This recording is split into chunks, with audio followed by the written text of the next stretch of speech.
दिवसभरात आपण अनेक लोकांना भेटतो. काही आपले मित्र असतात तर काही फक्त ओळखीचे. मात्र यात काही लोक अशी असतात जे तुमच्यावर सतत जळत राहतात. तुमच्या चांगल्या गुणांवर कमी आणि कमतरतांवर अधिक लक्ष केंद्रित करून तुमच्याविषयी वाईट बोलत असतात. त्यामुळे अशा व्यक्तीपासून आपण सावध राहिले पाहिजे. कारण या व्यक्ती आपल्याला धोका पोहोचू शकतात.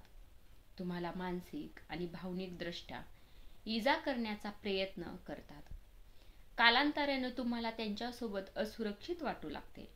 अशा लोकांना तुमची प्रगती आणि आनंद मनात खुपत राहतो.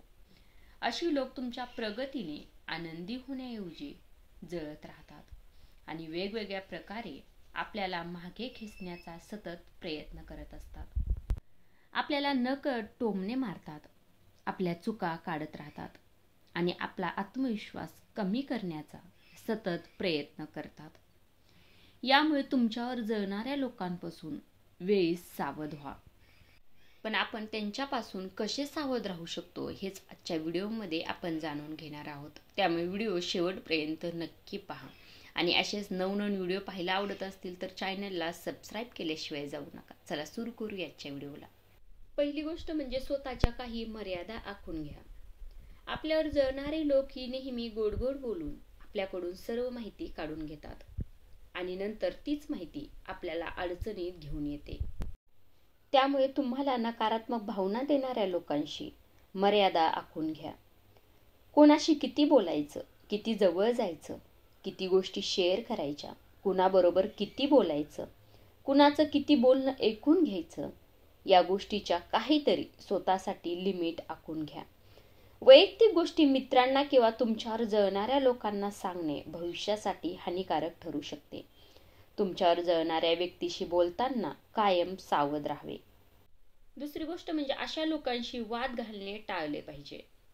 अशा लोकांसोबत वाद घालणे टाळा, कारण अशा लोकांना दुसऱ्या व्यक्तीची प्रतिमा खराब करण्यात आनंद मिळतो. त्यामुळे त्यांच्या अशा वाईट हेतूंना खतपाणी घालू नका. तुम्हाला डिवचून भडकवण्याचा त्यांचा प्रयत्न असतो. अशा लोकांना शांत राहूनच उत्तर दिले पाहिजे आणि अशा लोकांपासून जेवढे लांब राहता येईल तेवढे लांब राहण्याचा प्रयत्न करायचा. तिसरी गोष्ट म्हणजे अशा लोकांच्या गोष्टी मनाला लावून घेऊ नका. ज्यावेळेस तुम्हाला चांगली वागणूक मिळत नाही कारण समोरचा तुमच्यावर जळत असतो, तेव्हा हे लक्षात ठेवा की प्रॉब्लेम त्यांच्यामध्ये आहे, तुमच्यामध्ये नाही.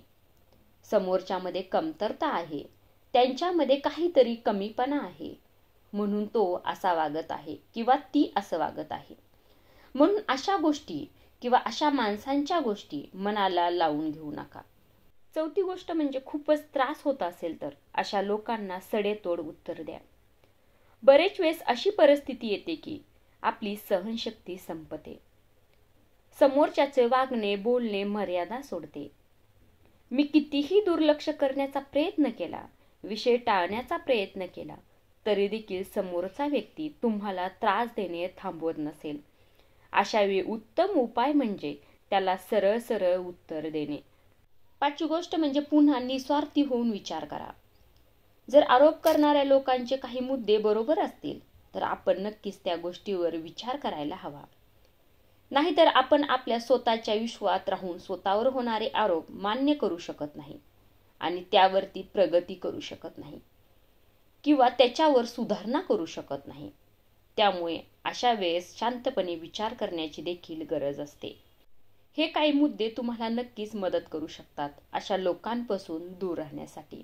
हे विचार कसे वाटले हे कमेंट करून सांगायला विसरू नका. आणि हो, आपल्या चॅनलवर तुम्ही नवीन असाल तर चॅनलला सबस्क्राईब केल्याशिवाय जाऊ नका. धन्यवाद.